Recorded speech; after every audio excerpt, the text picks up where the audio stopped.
Thank you so much for being here and hanging in there. I know that it becomes a long day and we have good intentions to really stay focused and make it through, but we're hoping that what we're going to share with you this afternoon will really resonate with you, and thinking about the way in which we all play a part in attracting, preparing, and retaining our special education personnel. So what we've been working on for the last couple of years around what we call APR is what we want to showcase to you today.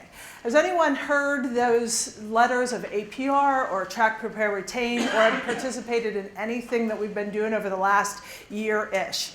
Couple of hands. Okay, so we are, off and running, and what we're trying to do is, I'm sure whether it's nightly or at least weekly, we're seeing something about the teacher shortage, right? If we know that it exists, we know that it's an issue, but what are we doing about it, right? We can't wait to, continue to try to build this ginormous, elaborate system that just, we open up a curtain and voila, we're back to having, an excess number of teachers, whether special education, gen ed, etc.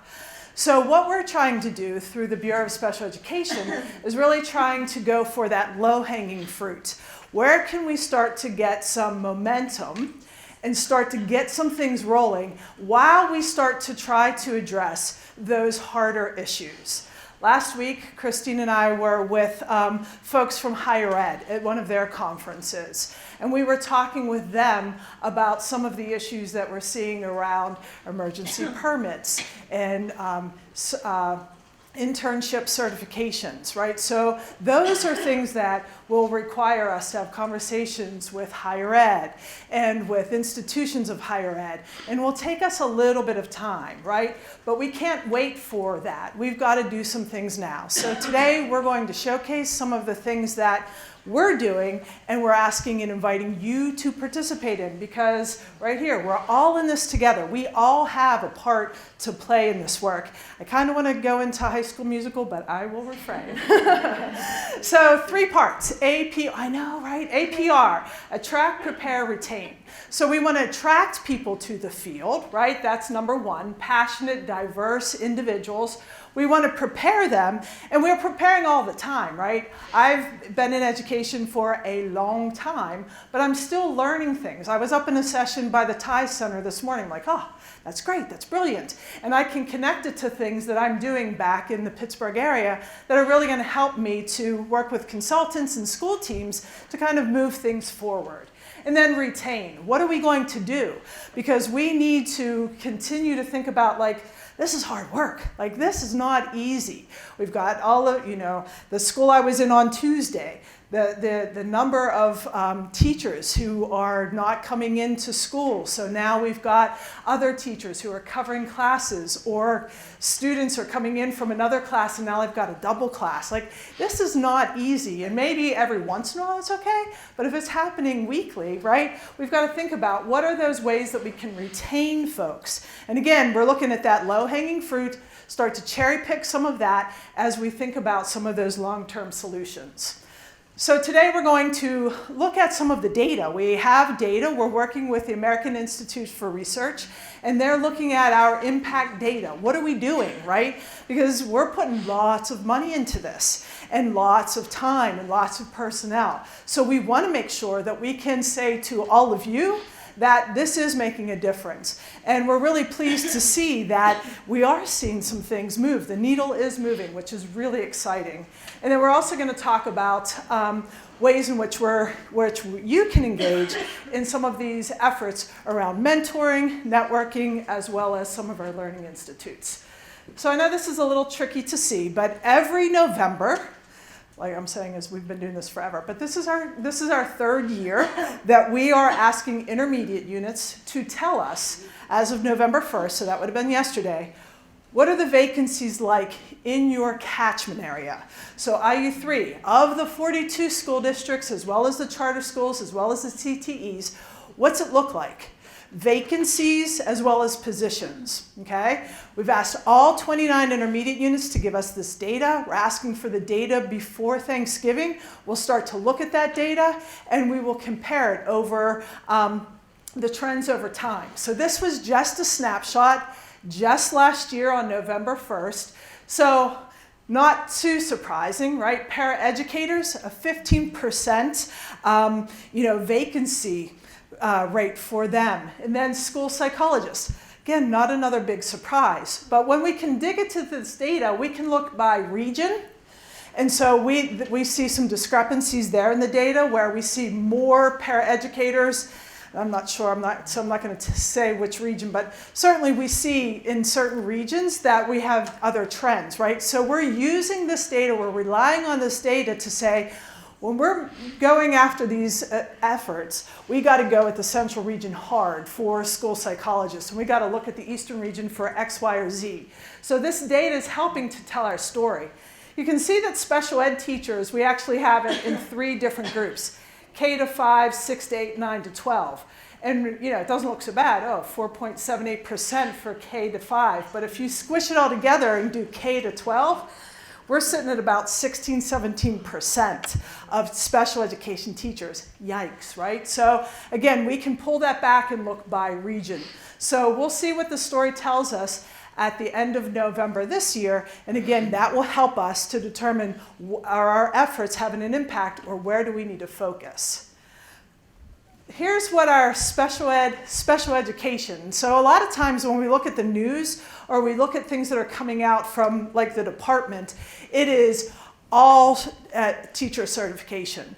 But you can go on to, if you just do a Google search on Pennsylvania Department of Education Act 82, you can pull down an Excel spreadsheet and it shows all of, from 2010 through 2022, all of the certifications, and there's a whole lot, right? Like art and agriculture and all of the certs, how many have been awarded over the years, in-state, out-of-state total, and then you can see the trends over time. Again, this is data that we're going through to see where should we be focusing our efforts. So in 2010, we awarded about 2,700 certifications for PK through 12. Now we know that PK through 12, sometimes it was K through 8, sometimes we were on the house, sometimes we were on the bridge, right? But so over the years, regardless of what it was, we were about 2,700. But in 2022, we're at 1,100. So only like 13 years, and we are, we really had a dramatic slide from where we were in 2010. So we've got to stop and we've got to figure out how do we, impact the certs. Because on the opposite end of certs is emergency permits, right? So people who have a bachelor's degree in anything, who are interested in working in the field of education, the LEA can apply for an emergency permit. And this person can take a position at a school and they have to get 9 credits a year and they can stay on an emergency permit. It really is meant to be just for a year, right? But we often see folks who have it renewed and renewed, and we find that they don't necessarily have the skill sets that are required for some of the positions that they're in. So that tells us, how do we help them? Now in a learning support classroom, I really like this work, but I need help. So that's some of the supports that we're seeing from Patton and the intermediate units to help these folks because they've got great intentions. They've got great heart. That's what we need, but now we have to help with the skill set. So you can see, back in 2012, at a low of about 137, but last year, 1,600. And this is just special education. Last week, when Carissa Picorni-Golden, who is a director for higher ed, she said that about almost 7,000 emergency permits last year.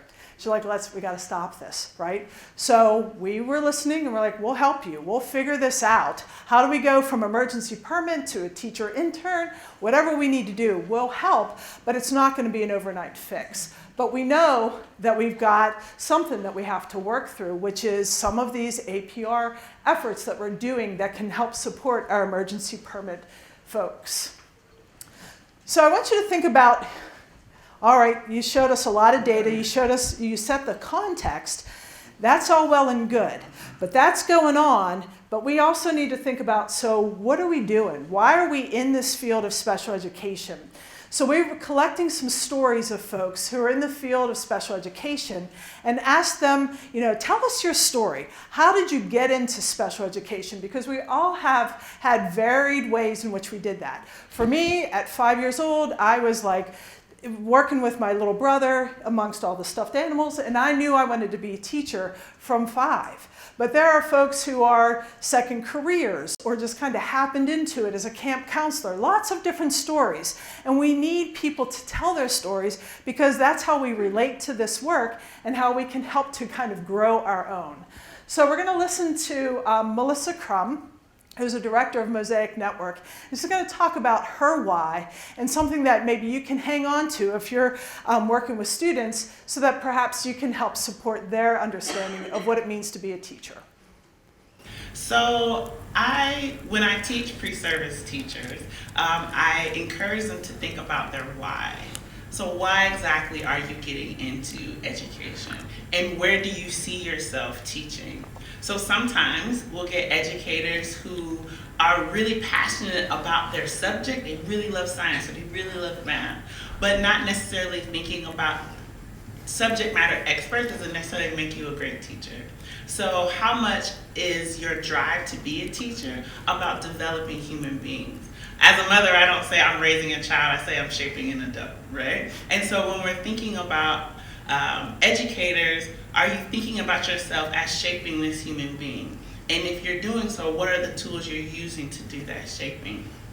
And so if they're thinking about what they're coming into that space as, not as a savior, not as somebody who's fixing students or fixing parents or fixing communities, but more so someone who's working alongside of communities, working alongside students, and believing that those students already have a degree of intellect, but maybe not the language to share that with you. If we go into there with an asset-based positive approach, then we can start thinking about how we can meet those expectations and not necessarily coming in with kind of a false start or assumptions about where we're going. Yeah, so we have to think about middle management that why and thinking about job. How we can help. Customize and save with Liberty School.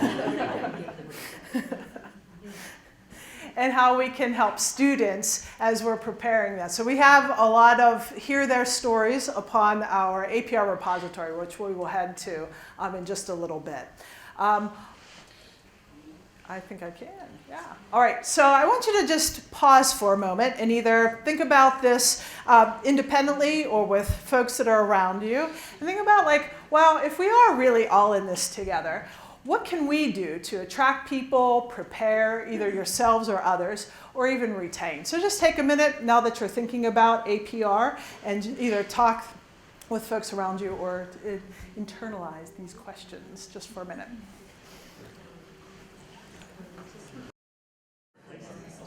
What are you hearing from your colleagues or friends or those sitting around you?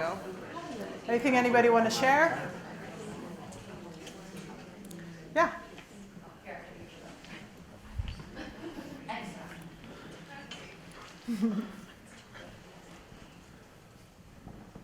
One of the things that we discuss is that there's always a battle between us versus them. Mm-hmm. And we really have to combat that, and we have to make sure that we're a team, a solid team, not just, some people are over here, some people are there. We're going to meet every once in a while. We have to be consistent. What we said is about we have to be transparent too. It's a demanding job. It is, it is. And to kind of piggyback off of what she said, I don't know if, I've been a special education teacher for 11 years, and I don't know if I was fully prepared to come into it. They don't tell you about everything. Yep. You have to be transparent, you have to be honest. Right. Because it's, when you walk into it, you don't necessarily know everything that you're getting into. Right. And I think that's where some of the burnout and the lack of retention comes in, because you are given this mountain of stuff to do and you're not necessarily prepared. That's right. Boy, we have someone in the back that wants to speak as well. I can be really loud. So yeah, she's kind of loud. No, I think there's been so much change in our world too, and a lot of these college programming Yeah. have not adapted. Right. And a lot of the things that, especially even below the special ed, those paras, they are those emergency certifications. Yeah. And the onboarding of training them to feel safe and to feel knowledgeable when they're Yep. supporting some of these kids isn't happening. So it's falling on then the next row of special ed, then it's falling on the classroom teachers, and with all that inclusion push, which is so necessary, Right. everyone has to be on board to understand how to support these children. And so our ones that are all in the thick of the fire aren't getting that onboarding, and a lot of people that are going into these jobs are leaving a few months Right. in because Days. they Right. need to feel supported. This is a job where Right. it is very, very hard, but I think if you actually had specific training Right. where they could encourage you that you do have these skills and you can do this, I think it would help with preparing and retaining. Absolutely. Because they just feel like they can't keep this up for another year. This isn't for them a long-term job. Correct. Correct. When it's set up that way. Yeah, that's right. Things are changing. Our world is evolving, but our programming to prepare folks has remained the same, right? In some instances, because I'm telling you, when we were at PACT, which is the Pennsylvania Association for Colleges of Teacher Education, there are some changes that are happening, but they're happening in pockets. So our job is to try to coordinate this so that we see this more consistently across, because boy, it is expensive for college, right? And you can't necessarily go, I'm undecided, I'm gonna be okay, and as you rack up lots of this debt. So how do we model education after something like nursing, or where they do clinicals, right? And my daughter went through nursing school. The second day of her classes of her very first semester, she was at a hospital, and she was walking alongside a nurse. So she could see like what's to come. I got into a class in my freshman year, but just to do an observation from the back of the room, right? It took me how many years to actually get to that student teaching piece. So we're looking to flip that model. You've heard about apprenticeships, you've heard about Grow Your Own. Pennsylvania is looking into those things, and we're dabbling in some places that we think may have some impact, and then looked at ways to grow that. The Department of Labor and Industry has an apprenticeship office, and they have put out a grant around education, right? But boy, to coordinate all of those certificates might take us a little bit of time. So what can we do in special education that we can start moving? The rest of the Pennsylvania Department of Education can come along and we will run parallel, but we got to keep moving and we've got to prepare folks. So yes, very, very well said, and definitely things that we're hearing across the state. We have one more comment and then we'll move on. I wonder, we talk about this, like in my district, we have many, many, many new teachers, special education, regular education, who are coming like year zero with nothing. Yeah. And we've been talking about how do we create a more robust and supportive like induction process. Right. That isn't just like your week-long, couple hour, 2 hour Right. maintenance, That's right. but really continue to support all of those teachers in the ways that they need to. Beyond just having a mentor teacher that you're connected to, Right. something way more intentional, more consistent, Right. more like, not even like I'm watching you, I got you, what are you doing wrong? Correct. But here we know what you need and what you haven't been getting. Let's provide that to you. Yeah. My daughter, as I mentioned, is now a nurse on an oncology floor. In the first, I want to say like maybe 3 or 4 months, she had to be signed off on everything by, I forget what they call that, starts with a P, but she walked alongside someone who signed off on everything, like you need to do this, Emily, you need to do that, and they checked it off. And so Emily was successful, Emily had that support, and now she's able to fly. But when I walked into my door as a first year 6th grade teacher down in Prince George's County, I was by myself and I had 32 kids in my classroom. And like, okay, how you doing, right? So where is that support? And it is about that induction, it is about that mentoring, and some of the things that we are doing in APR that maybe we can help you with back in your districts. one of the things that we're doing is something called a media campaign, so that folks recognize that there is more to special education than just our PK through 12 special education teachers. So on our APR repository, if you head to something called High School Toolkit on the left-hand side, you will see these media campaigns that are really meant for secondary students or those who are maybe undecided at the post-secondary level. That really spells out, well, what is a special education paraprofessional? What's the difference between an instructional para and a personal care assistant? Where can I work? I would be good at this if I had what kind of skill set? What kind of education does it take? And then we have some videos of current paraeducators that also then talk about what drew them into the field, what they like about the career. So right now we have, whoops, I want to show you this teacher who's out in the East who works in the field of low incidence disabilities and talks a little bit about her journey. I don't think we're going to watch the whole thing though, Christine, so we'll just start her. APR, Voices from the Field. Meet a certified teacher for students with low incidence disabilities. What is your name and where do you work? My name is Rachel Carva, and I'm currently an educational support teacher in the Special Education Office with the Bethlehem Area School District. What led you to a career in special education? I started my undergrad at Bloomsburg University, where I dual majored in elementary and special education. I didn't really have an interest in kind of going the route. I kind of thought I was going to be more of like a regular teacher that supported special ed or something like that. And they actually were asking for volunteers when I was student teaching to complete a middle school life skills placement. And I said, you know what, like, I'm kind of up for that challenge. It was the most amazing 8 weeks of my life. So, I absolutely loved it. On the High School Toolkit, we have several of these videos. We're doing more this year. I'm going to show you in just a minute when we get back to the PowerPoint some of our lineup for the media campaign.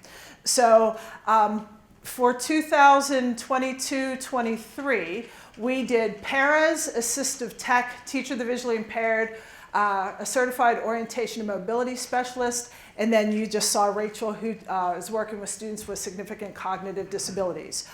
On this year's playlist are behavior specialists, and we actually had some interviews that were done at some point during the conference. So we're going to take those back and look at them.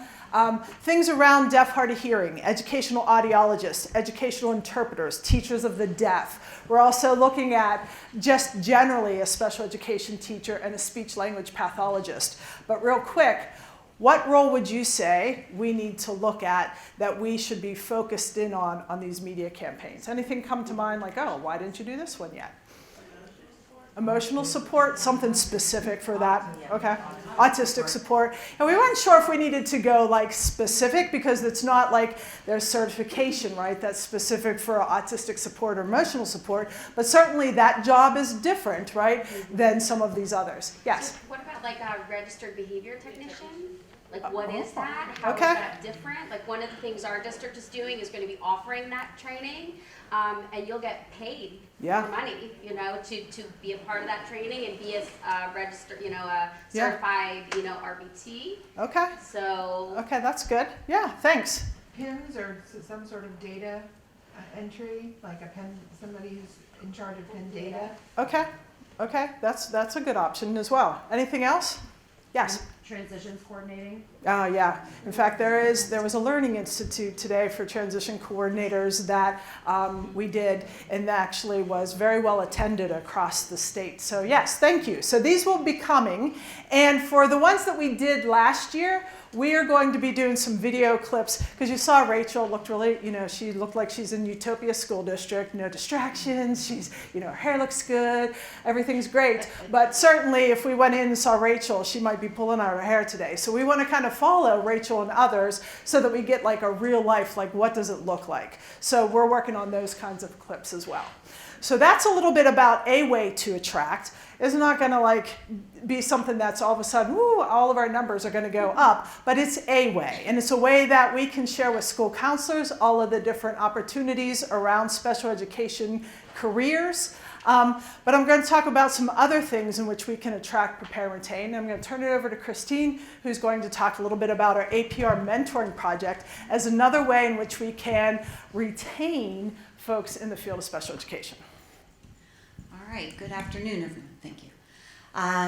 As Carol said, I'm going to talk to you a little bit about the mentoring program. When we began this last year, we are in our second year currently. I always say this, I think I upset Carol a little bit when I bring this up, but I had no idea how many people would sign up to mentor. I thought we may end up with like 5 people. I mean, I really had no idea. We looked at 3 groups last year. This was our focus. So school psychologists, special ed teachers, and special ed administrators were in our first year. And we had over 200 people that signed up to mentor. That means I want to come, I want to help, and we did provide a stipend of $1,000 for them to do it, but nobody's doing it because they're getting $1,000. I mean, at the end of the day, that's really not that much money. What we heard was, I want to pay it forward. Somebody did this for me, I want to give it back. And we heard that time and time again. And so then we paired those individuals. So they were people that were 5+ years, and they required a recommendation. They filled out an application for us online.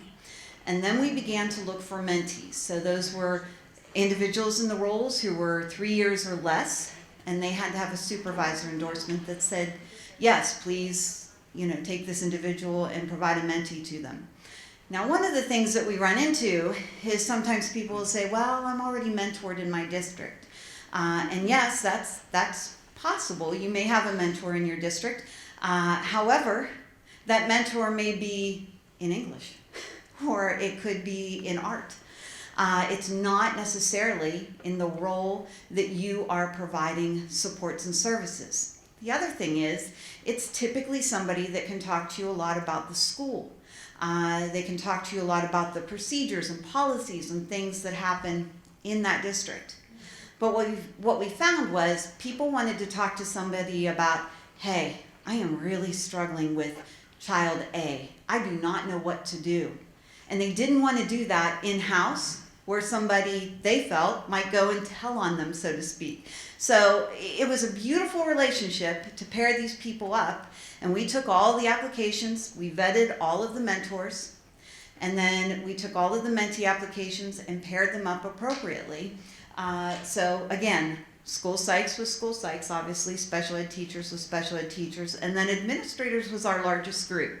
However, a caveat with that is that we took all of our fellowship members. We have a Pennsylvania fellowship program for special ed administrators, and we absorbed all of them to provide mentors to them as well. And that was about 50-some, I think, last year. So we added on to that. But we had, close to 100 that were special ed administrators. So 100 novice special ed administrators that said, yep, I need some assistance. I would have loved this. I was a special ed administrator for 15 years. The first year I went in, I thought, man, I have no idea what I'm doing. And I would have loved to have somebody. I took all the classes, but as somebody said earlier, it didn't really prepare me for what I was facing. And so it would have been great to have somebody to just sound off with on that. And there wasn't anybody else in my district that did that job. So I was a singleton. You can see some of the data that we have here by the numbers. We added on this year teachers of the deaf and teachers of the visually impaired. Our hope is to continue to grow this each year. This year, school psychologists, we have about 18. Doesn't seem like a lot. We're hoping to continue to grow that. We're continuing to accept mentees. We have plenty of mentors, but we are continuing to accept mentees in that. 94 special ed administrators this year. 36 special ed teachers, and I know it's hard to read, but 6 teachers of the deaf, 5 teachers of the visually impaired. Again, every week, emails come in, and we continue to add to that. So not in and of itself is this going to turn everything around, but it is a start. It is a retention effort to get people when they are very early into their careers and be able to keep them. Okay? As Carol said at the beginning, we have AIR, Calder Center, gathering data for us. So this is an example of that. We asked them, this is just one of the questions we asked them, at the end of the year, reflecting on your experiences this year, indicate how much you agree or disagree with the following statement. Participating in the APR mentoring project positively impacted my growth as a professional. And as you can see, 100% of those mentees said yes, this impacted me positively, and either they came back this year because they needed or wanted to continue, or they've gone on and hopefully sent us some other people to participate this year. Another project that we have, and we're going to go to our repository here in a moment and show you where you can access some of those things. One of our other projects is APR networking and learning communities. Another thing that we hear frequently is, I love to learn things, but I also like to just talk about what the issues are, and I need some support from my community of teachers, my community that might be across the state, my community that might be in my backyard. So with that said, we created networking and learning communities. All of these bulleted items are the roles that we are supporting. You can go, that's our flyer as well, and you can go right on our APR repository and see all of the opportunities that are available for each and every one of these groups. Again, it is a time to come together where we might have a speaker for a little bit that kind of sets the tone, and then they go into some breakout rooms, because this is all virtual. They go into breakout rooms and are able to just talk about the things that are going on, the things that are happening that they might need assistance with. No judgment, just a time for them to get together and do that. Okay? Here's some data from that. Again, AIR helped us with this. So after each one of our networking opportunities, we provide a survey. One of the questions that we have on there is this session relevant to your needs? And you can see the data. 96% of those surveyed agreed or strongly agreed that the session was relevant to their needs. So we feel that we're meeting with success. Yeah, and on the left-hand side are the groups that we targeted for networking and learning communities last year. So this is the data that's reflective of those 7 groups. And I guess I should say, before we move on, this data comes to us every 2 weeks. So anytime that we have a networking or learning community, we push that data out to our team members who have conducted that. They look at that and see, are we addressing the needs? What else do we need to do? So we are constantly pivoting to meet those needs.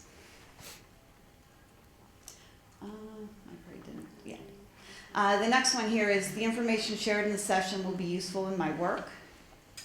And 94% agreed or strongly agreed that it would be useful to their work. Okay? Yeah. Right? Yeah. So we're going to take you to the APR repository, and you can see this is our, I'm going to jump over here. This is our retaining page. So on here you can just click any of these and it will take you right to that page. If you go to the retaining page, on there are a couple different things. Very top is our mentoring project. The application is listed here for all of our mentees. You can click on that, open it, see what it asks. And there's actually a hyperlink up there that you can click to get to the application and complete it. And that's the flyer for it. And this application will stay open until probably February. So if you know folks that are new in your district with less than 3 years in their current role, encourage them to apply, because as Christine said, you'll get matched with someone that has a similar role as you versus just someone in your district who can mentor you but maybe not give you the skills that we were talking about. So please encourage folks to apply for that. And we actually have a repository for our mentors. They can go there each month or every day, I guess, if they really wanted to, and find topics or resources, publications, and they can also reach out to us. We have different teams on each of those groups, and we're there to assist, so we're constantly checking on that. we keep an implementation log for them, so they tell us what their needs might be that we aren't addressing. This is networking. As I told you, we already had the flyer in, here we go,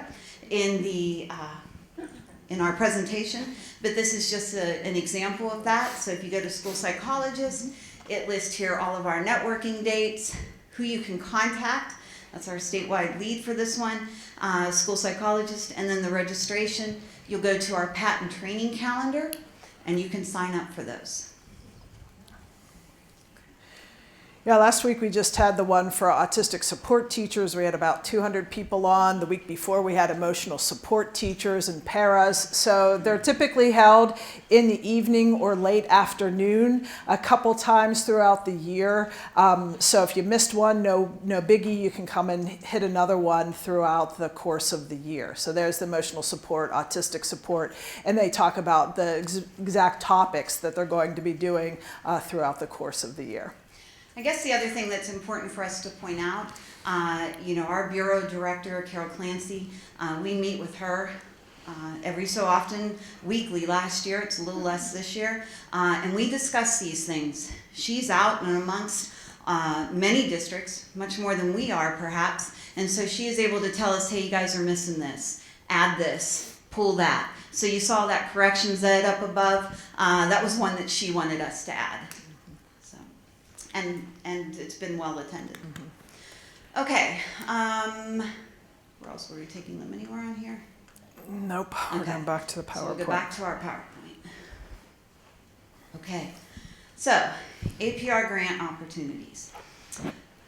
Over this year, last year, this year, next year, the governor's office and our Bureau of Special Education, PDE, they've devoted about $4 million to grants. So we're going to spend a little bit of time talking about what those look like for all of the areas that we talked about a little bit earlier. So if you look at the Developing Future Special Educators Grant, that's one of the ones for our high school students or our undecided post-secondary students. They get to experience learning opportunities of various kinds. It could be participating in unified sports. It could be going out and participating in extended school year opportunities.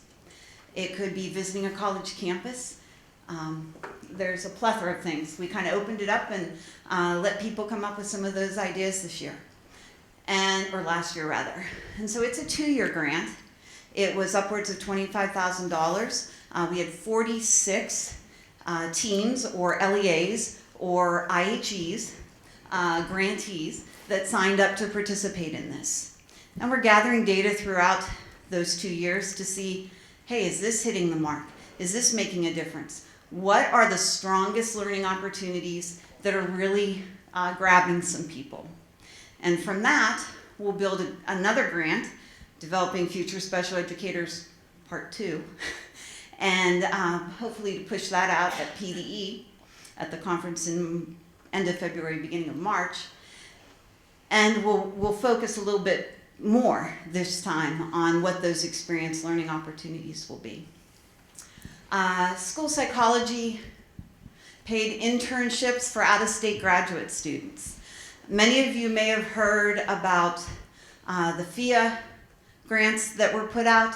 That was for in-state school psychology interns, along with nurses, I think. Yeah, and school counselors. Yeah. It was those that work in the mental health field that FIA offered a similar grant that we're doing, but it requires some commitment to the LEA for a couple of years, but it does have a paid internship piece to that. So I believe it's PA Helps is the one that is under. Yep. So ours looks a little bit different. Again, it's we didn't want to replicate theirs. We wanted to grab or cast our net a little bit wider. So we're looking at out-of-state graduate students. That includes out of country, because we know we have some students that are being trained here in our universities, so we wanted to open that up.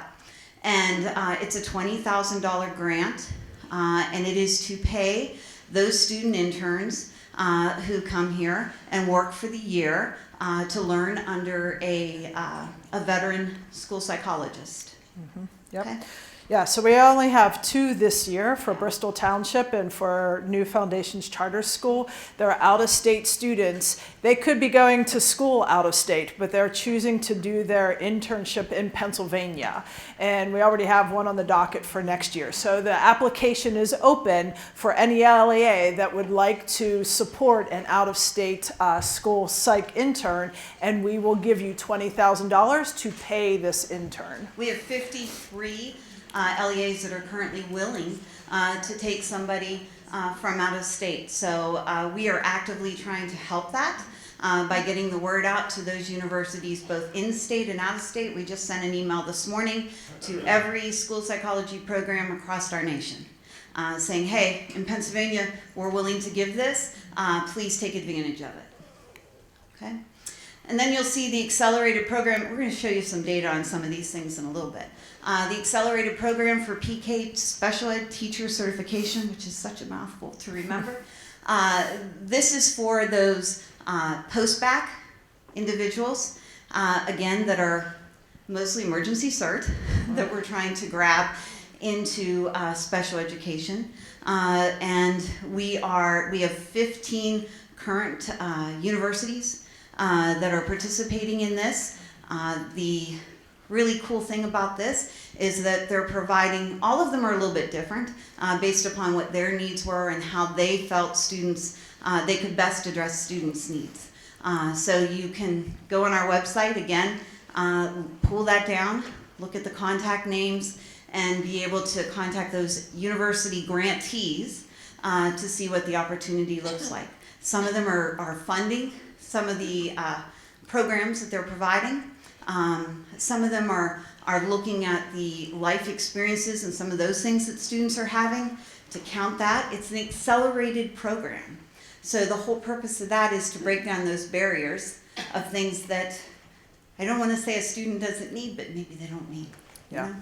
Yeah. So in 18 months, they will walk out with a special ed teacher certification, provided they pass the praxis. But they're going to they have a mentor that they're working alongside. They've got field experiences, and before they stepped foot into classrooms this fall, they had to have a behavior course. They had to have some things around IEP development. So we are trying to structure some things that will set them up for success, as you had mentioned earlier.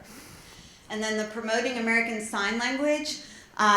This is yet another opportunity for high school students to get involved, get a little bit of experience in American Sign Language. So the Bureau of Special Education has committed to funding students, so LEAs don't have to pay, students don't have to pay, to take ASL 1 or 2. It is through Intermediate Unit 8's World of Language, and again, we'll look at some data of that in a second. The final one listed here is the Paraeducation Preparation Pathways. 10 intermediate units across our state currently have been funded to begin this project or this grant, and these are for those who are paraprofessionals, current paraprofessionals, who wish to, at this point, get their associate's degree or increase their credentials. With that said, our hope is to grow that even further.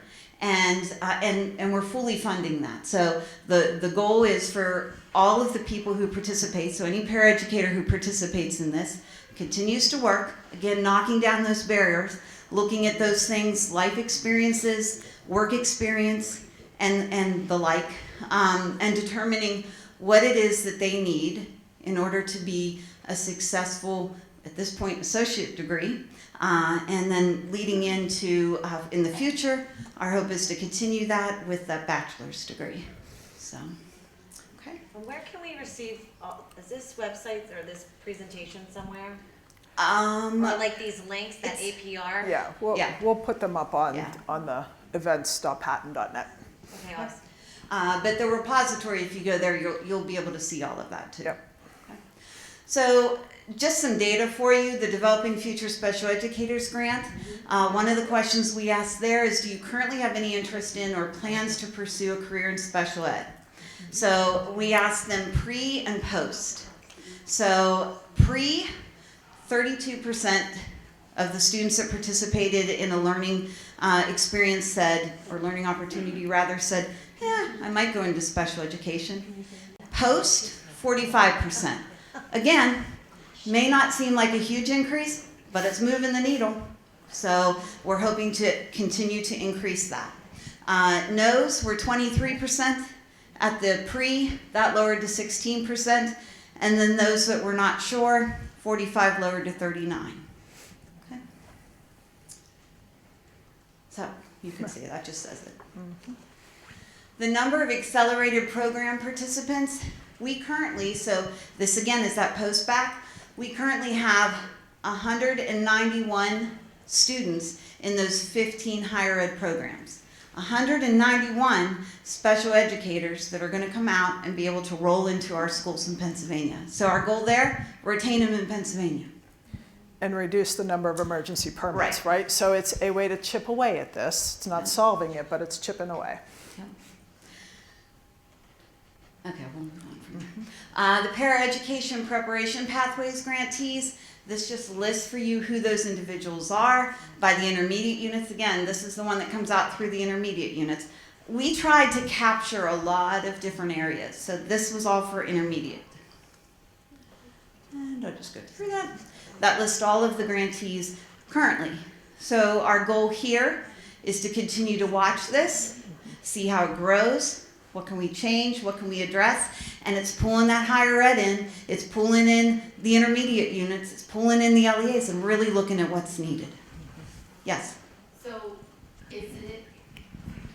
So my question is, are these the only IUs that actually submitted applications in order to get this? Or is it like a hard process to go through? We had about 23 maybe that applied. And when we looked at the way in which they were programming and we had folks score them, these were the 10 that really stood out as ways in which they were work-based, competency-based ways in which they could get their credits. Or they were looking at different ways in which to support current paraeducators in working, but also trying to get that associate's degree. So we're gonna learn from these 10 and figure out, do we replicate what they're doing? Do we offer another grant? So we're watching this one carefully to see because we know when we opened this up, I can't even tell you how many emails we got from paras, because they're really hungry for this, but we wanna do it the right way. So we're gonna learn from these 10 and then figure out what cohort 2 will look like. And the IUs that didn't get the grant, right.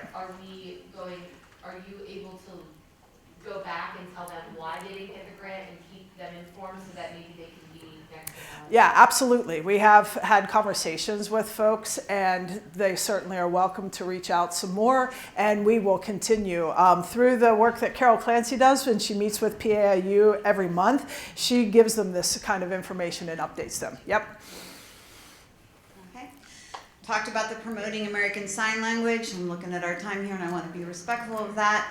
As we said, this is through collaboration with Intermediate Unit 8.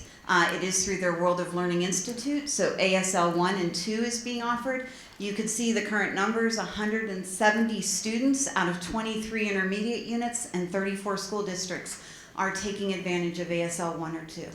It's a win. And I guess I should say, those classes are live and online. Okay? We have one new project that we've added on this year. So, a lot of our things are virtual, and we also recognized that there needed to be something where people could actually come together, learn something, and immediately take it back and put it into play in their LEAs. So these are called our Learning Institutes. And Carol talked about one at the beginning here for transition coordinators, which was happening actually today. But these are the areas that we are targeting this year. Again, I say this year because we'll continue to add to this. The goal here being to come together live at one of the patent offices and to take back something to your school district that you have learned and can put into play that will help you to do your job. Yep, it's about leaving with a product, right, and working alongside folks in a specific role and be like, okay, paras, we're coming together, we're going to talk about engagement strategies, we're going to practice these engagement strategies, so when you go back to school, you'll be able to implement these engagement strategies. roll a like, make a take. Yep. So there is on our APR repository a flyer just like this that you can go and look at what's being offered. Go onto the patent website to sign up for those. These are all of the areas and gives you some of the dates of when those learning institutes are being offered.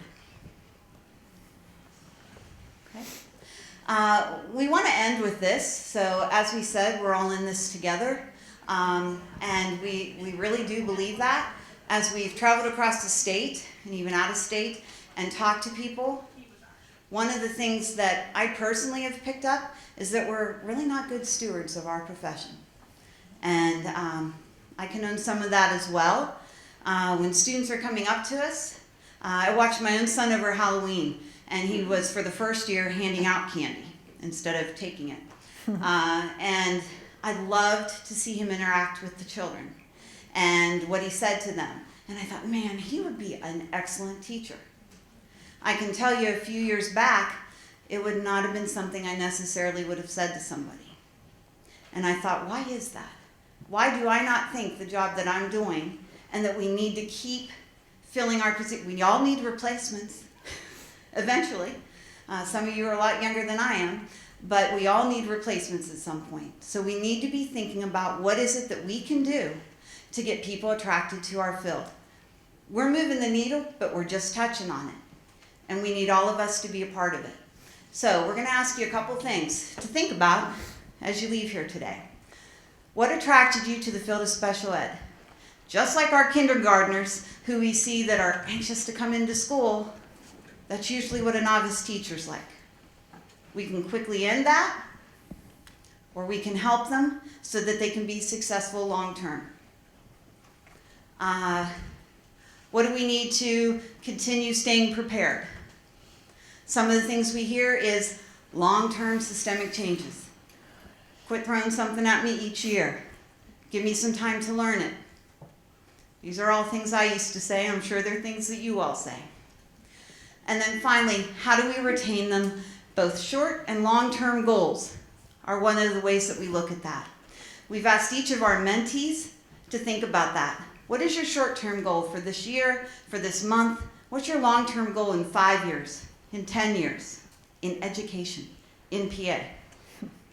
So those are the things that we want to leave you with today to think about and to challenge you as you go back to your LEAs or to your homes and begin to foster that in your own communities. Last thing we have here for you, some resources. Again, that repository, our patent website, our names and emails. And then this QR code is for that pipeline in Pennsylvania Year 1 report that we referenced, so the AIR report.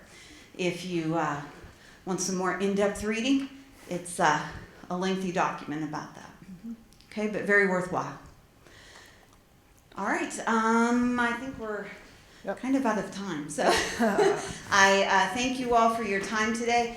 We hope you feel you've gotten something out of this, and we'll continue to see you around the block. Thank you. Yes, thank you so much to my patent colleagues from the Pittsburgh office. Thank you so much, and I hope you enjoyed all your sessions today. I know I saw some familiar faces with Dr. Bash, but I'm just glad you had the opportunity to be here and learn about APR, because it is something that we are passionate about here at Patent to support you in the field. So thank you.